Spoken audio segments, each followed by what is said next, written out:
పిల్లలకి స్కూల్ పాఠశాలైతే పేరెంట్స్‌కి స్కూల్ పేరెంట్స్‌శాల.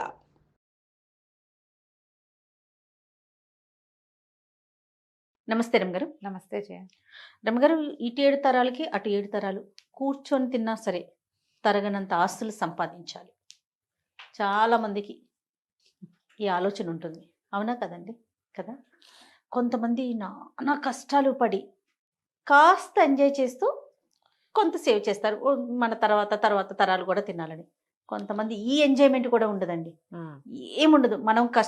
మనం ఒక్కరం ఈ జనరేషన్ మనం కష్టపడితే తర్వాత వచ్చి ఒక 7, 8 తరాలు హ్యాపీగా చక్కగా అనుభవిస్తారనే ఆలోచనలో కొంతమంది ఉంటారు. నాకు అనిపిస్తది ఇప్పుడు మనం ఎంజాయ్ చేయకుండా వాళ్ళ కోసం దాచి పుటుక్కున మనకేదన్నా అయితే ఒకవేళ నువ్వు ఎంజాయ్ చేస్తావు అయినా దాస్తావు, ఆ! అప్పుడు ఎంజాయ్ చేసి దాస్తే కొంచెం పర్వాలేదేమో అని నాకు అనిపిస్తది. అంటే ఇప్పుడు ఇంత కష్టపడుతున్నందుకు మనకు ఒకటే జీవితం కదా! తర్వాత ఏమవుతదో మనకు తెలీదు కదా! ఈ జీవితంలో మనం కూడా కొంత ఎంజాయ్ చేయాలి కదా!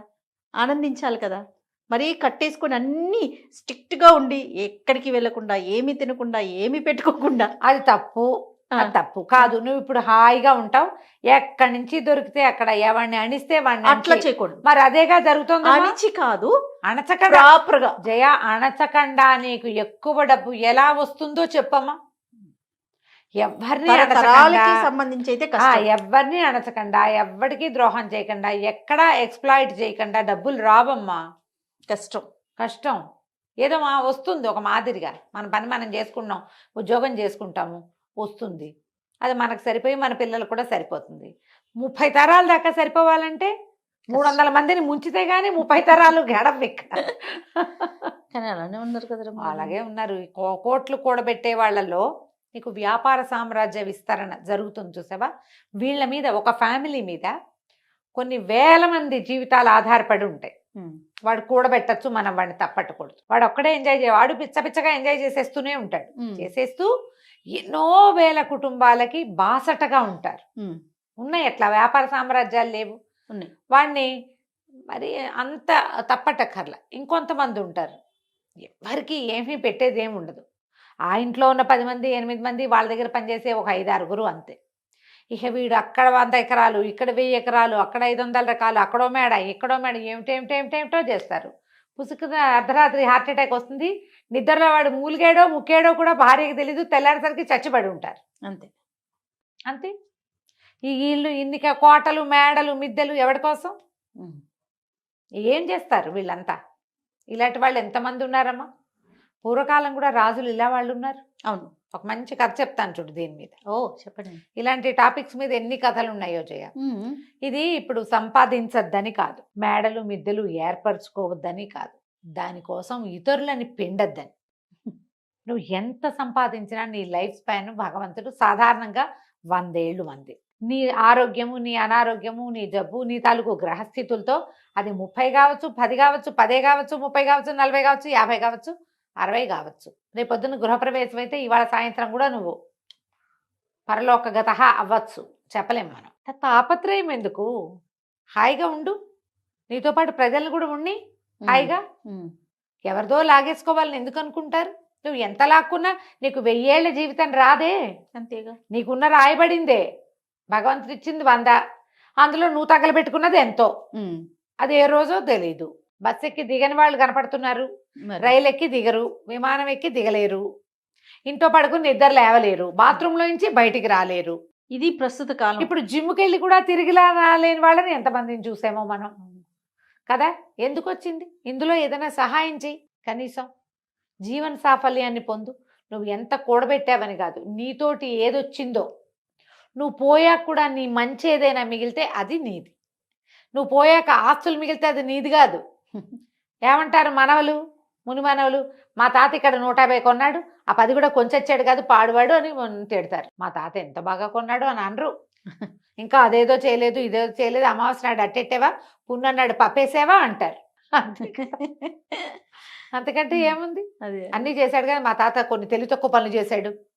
దీనికే నువ్వు సంపాదించింది అదే కదా. ఇంత సంపాదన. ఆలోచించద్దు, ఆలోచించండి. ముని మనవాళ్ళ పెళ్లిళ్ళకు కూడా మంగళసూత్రాలు చేయించి ముందు పెట్టుకోవాలనుకుంటారు. అసలు మన మన వాళ్ళ పెళ్ళిళ్ళ నాటికి సూత్రాలు ఉంటాయో ఉండవో. అదే కదా. ఇప్పుడే లేవు. ఏ పెళ్లి కూతురికి 16 రోజుల పండగ కాకముందే సూత్రాలు వెళ్ళిపోతున్నాయి మేళ్లలో నుంచి, నల్లపూసలు వేసుకుని తిరుగుతారు. ఉపయోగం లేని పని కదా. ఈ కథ చెప్తాను చూడు. పారసీక దేశం అంట, పర్షియాలో ఒక అబూ ఫజల్ అని ఒక రాజుగారు ఉండేవారు. ఆయనకి తన మేడంటే ఎంత ఇష్టమో చెప్పరా అని ఇష్టం. అలా ఇంటి మీద ప్రీతి చాలా మందికి ఉంటుంది, ఇప్పుడు మనకు కూడా ఉంటుంది. అయితే ఈ ప్రీతితోటి గోడలకి మణులు మాణిక్యాలు అద్దిచ్చేవాడు, బంగారపు మలామా చేయించేవాడు. ఇంకా అవేవో మొక్కలు, ఇవేవో మోళ్ళు, అదేమిటో పువ్వులు, ఇవేమిటో కాయలు. ఎక్కడికి వెళ్ళినా సరే ముత్యాలు కనపడితే ముత్యాలు తెచ్చి ఇంటికి అంటించేవాడు, రత్నాలు కనపడితే రత్నాలు తెచ్చి మేడ కంటించేవాడు.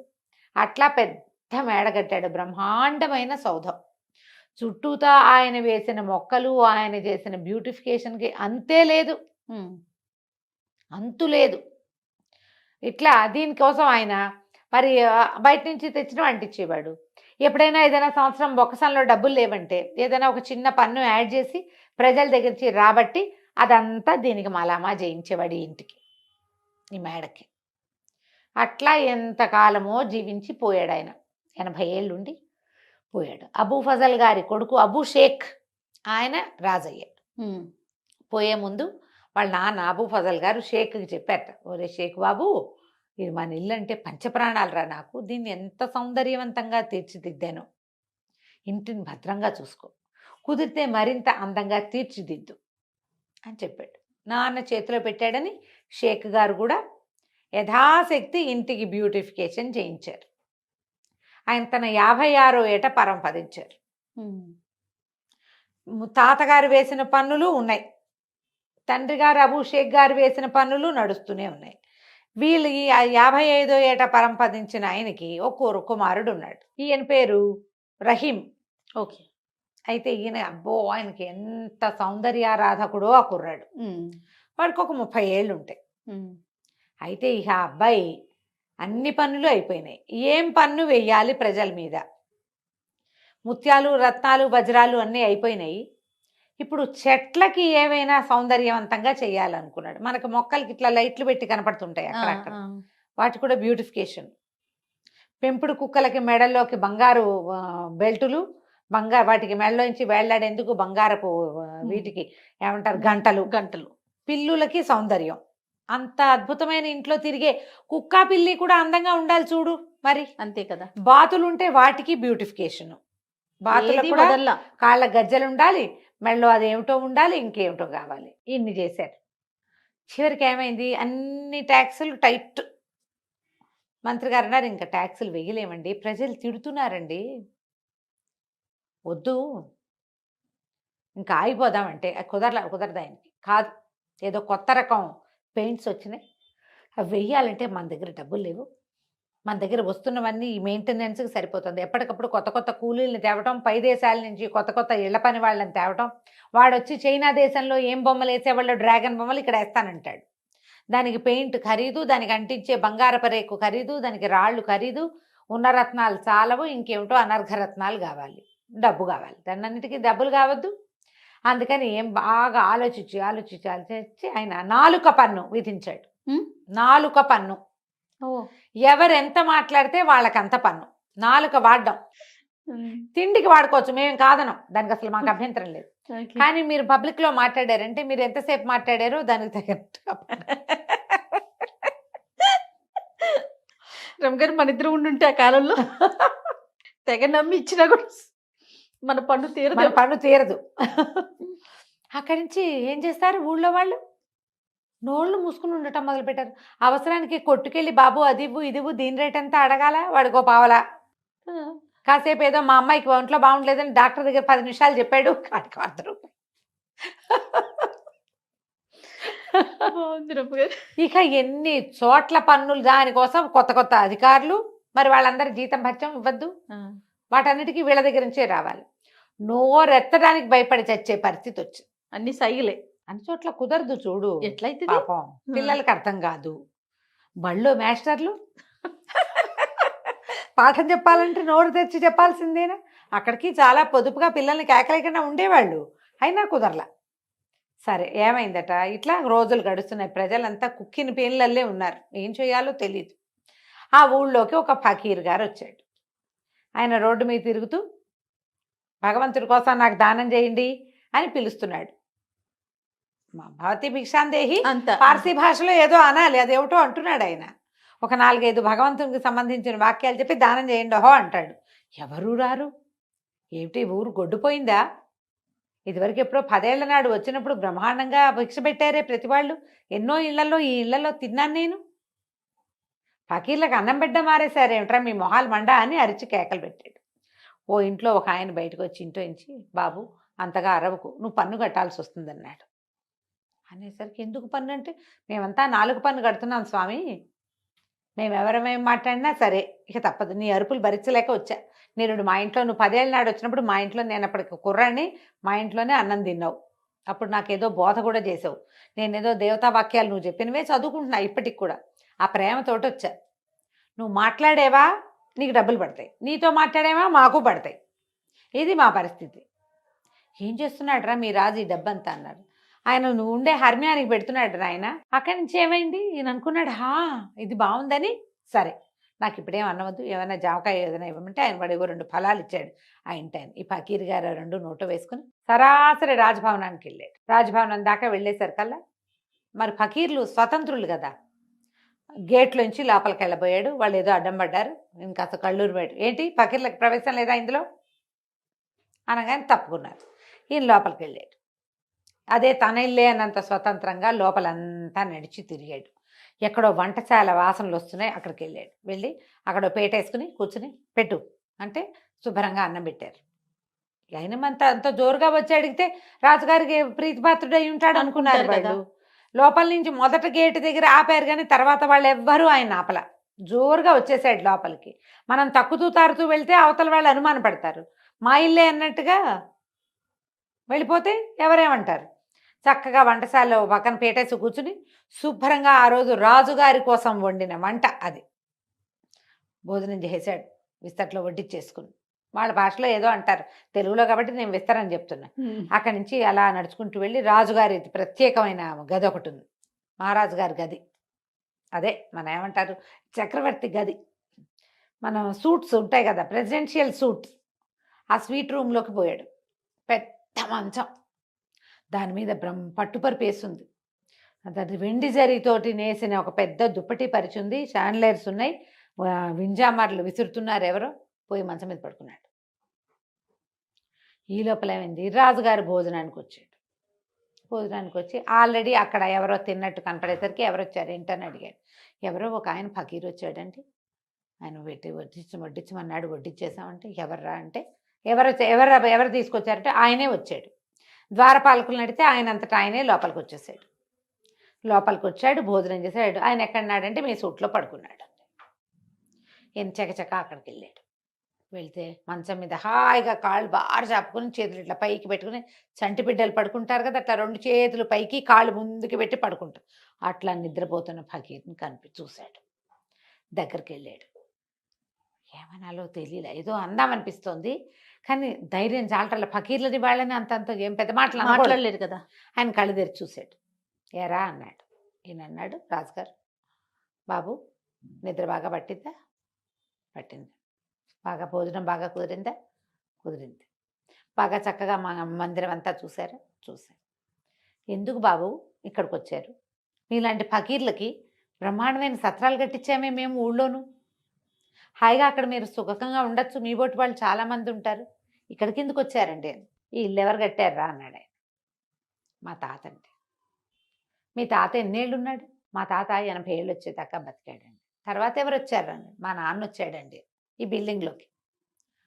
ఇది మేముండే ఇల్లు అని చెప్తున్నాడు. ఇది మేముండే ఇల్లు, నువ్వు అక్కడ ఉండాలి కదా అన్నాడు. అందుకే చెప్తున్నాడు అనమాట. మీ నాన్న ఎన్నేళ్ళు ఉన్నాడు? 55 ఏళ్ళు. మరి నువ్వెన్నేళ్ళు ఉంటావురా అన్నాడు. ఇప్పుడు నాకు 30 ఏళ్ళు అండి, నేను ఎన్నాళ్ళైనా ఉంటాను, ఎన్నాళ్ళలో ఉంటా, నాకు ఎంత టైం ఉందో అన్నాళ్ళు ఉంటా. మరి ఇప్పుడు ఇది కూడా సత్రమేగా. సత్రం అంటే ఏమిటి? ఎవరైనా వచ్చి ఉండి వెళ్ళిపోవచ్చు అంతే. నువ్వు ఇప్పుడు వచ్చావు, ఉన్నావు, వెళ్ళిపోతావు. వెళ్ళిపోకుండా ఇక్కడ కూర్చుంటావా నువ్వు? ఇది సత్రమే. నేను ఇదే సత్రం అనుకున్నా. ఎందుకంటే మీ తాత కట్టాడు, వెళ్ళిపోయాడు. మీ నాన్న దీన్ని పెంచాడు, వెళ్ళిపోయాడు. నువ్వు పెంచుతున్నావు, వెళ్ళిపోతావు అంతే. సత్రం ఇది. అందుకే వచ్చా లోపలికి. గటక్కుమంది రాజుకి. నిజం కదా? అంతేగా. ఇప్పుడు చించుకుని నేను వాళ్ళవి వీళ్ళవి నాలుక పనులేసి వాళ్ళ నాలుకలు కత్తిరించి ఈ గోడకి మలామా చేసిన నా టైం ఎన్నాళ్ళో నేను అంతే కదా ఉంటాను. వెళ్ళిపోతావు కదా. ఈ లోపల నేను రోజుకు ఒకసారైనా తింటాను, లేదా 2 సార్లైనా తింటాను, అంతేగా. నా పొట్ట ఎంత ఉంది అంత పొట్ట. దీనికి 1/2 గ్లాస్ బియ్యము, పావు గిద్దెడి పప్పు చాలు. 10 సార్లు తినవు. ఎవ్వడు 10 మాటలు తినేవాడు లేడు. 10 సార్లు నిద్రపోవు. రోజుకు 2 మాటలు భోజనం, 1 మాట నిద్ర అనే కదా. అంతే. రోజుకు ప్రతివాడికి ఉండేది 24 గంటలేగా. ఎందుకురా ఇంత తాపత్రయం? జనాల దగ్గర నుంచి అంతంత సొమ్ము వసూలు చేసి ఈ రకంగా ఈ ఇంటిని పెంచుతున్నావు. నువ్వు ఉండేది ఎన్నాళ్ళు? ఇది సత్రం. నీ తర్వాత ఇంకోటి వస్తాడు ఇక్కడికి. వాడెన్నాళ్ళు ఉంటాడో వాడికి కూడా. పోనీ నీకు తెలుసా? ఇప్పుడు నేను భగీర్ని, నేను సత్రంలోకి వెళ్ళా, సాయంత్రం వెళ్ళిపోతా, నాకు తెలుసు. నువ్వు చెప్పు, నువ్వు ఎప్పుడు వెళ్ళిపోతావా ఇక్కడి నుంచి? తెలియని దానికి, ఉండని దానికి ఎందుకు ఇంత? రాజుగారు చాలా నాలుగు ఖర్చుకున్నాడు. ఏమిటి మా నాన్న తాత తెలుసుకోలేదు ఇది? నాకు జ్ఞానోదయం అయిందని 4 పన్ను మానేశాడు. ఆ తర్వాత ఈ ఇల్లు బ్యూటిఫికేషన్ కోసం జనాల దగ్గర నుంచి వసూలు చేసే పన్నులన్నీ మాన్పించేశాడు. ఇంకేం చేయలే. ఇల్లు ఉన్నట్టుగా ఉంచుకున్నారు. పన్నులు తగ్గిపోయేసరికి ప్రజలు స్వచ్ఛందంగా రాజుగారి ఇంట్లో పనిచేయడానికి, రాజుగారి గోడలు తోడవడానికి వచ్చేవాళ్ళు. వాళ్ళని ఇంత బిగిచ్చేయకుండా ఉంటే ఫ్రీగా పనిచేస్తారు. వాళ్ళు నీతో మమేకంగా ఉంటారు. ఆ తర్వాత ఆ రాజ్యం పర్షియా దేశం చాలా సుభిక్షంగా ఉండేదట. రాజుగారు ఎందుకంటే ఈ డబ్బులన్నీ తన మేడకు పెట్టుకోకుండా ప్రజల మీద ప్రజల దగ్గర చిన్న పన్ను వసూలు చేయటం, వాళ్ళ అవసరానికి వాళ్ళకి వాడడం. అందులో తన అవసరం కూడా ఒకటే తప్పిస్తే తనదే మెయిన్ అవసరం కాదు. ఈ సంపాదించుకునే వాళ్ళంతా అందరి దగ్గర నుంచి లాక్కునేవాళ్ళు, తన పరా భేదం లేకుండా ప్రతి వాళ్ళ నోళ్ళు కొట్టేవాళ్ళు. మన బతుకు చాలా అశాశ్వతమని, ఒక్క క్షణం తర్వాత మనం ఏమిటో మనకు తెలియదని కొంచెం లోపల జ్ఞానాన్ని పెంపొందించుకుంటే ఇంత దాడులు ఉండవమ్మా. ఇంత ఒకడికే ఆస్తి ఉండటము అలాంటివి ఉండవు. పూర్వకాలం నుంచి వస్తూనే ఉన్నాయి కథలు. జ్ఞానోదయం అవదంతే మనకి. అంతే. పుసుకుని పోయాక జ్ఞానోదయం అవుతుంది. ప్రేతానికి జ్ఞానోదయం అయినా ప్రయోజనం లేదు కదా. బతికుండగానే జ్ఞానోదయాలు పెంచుకోండి తండ్రి. కాస్త మిగిలిన వాళ్ళని కూడా బతకనియండి. తప్పకుండా. కథ కంచికి మనం ఇంటికి. 4 పన్ను మాత్రం చాలా బాగుంది రమ్మగారు. నమస్తే అండి. నమస్తే.